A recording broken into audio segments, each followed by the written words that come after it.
Sabi ko nga sa kanila, ang pinaka-credible na witness ay si Gutesa. Si Diskaya corroborated lahat ng mga ng sumunod na mga testigo. Pero si Gutesa ang pinaka-credible dahil si Gutesa wala siyang gain dito eh. Wala siyang interest. Wala siyang interest dito eh. Di ba? Ang sabi ko sa kanila, Gutesa has everything to lose. He has nothing to gain here. Tama. Nilalagay niya sa panganib ang buhay niya at buhay ng kanyang pamilya niya. Opo.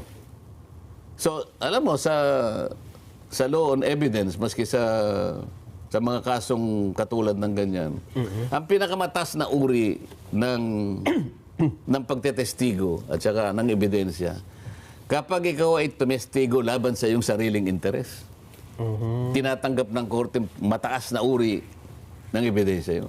Si Gutesa, wala siyang ganansya eh. Ano pakinabang mo ron? Ilalagay mo nga sa panganib ang buhay mo at buhay ng pamilya mo. Ngayon, hindi nila maintindihan nyo. Akalain mong gagawa ng... Yung kang notaryo.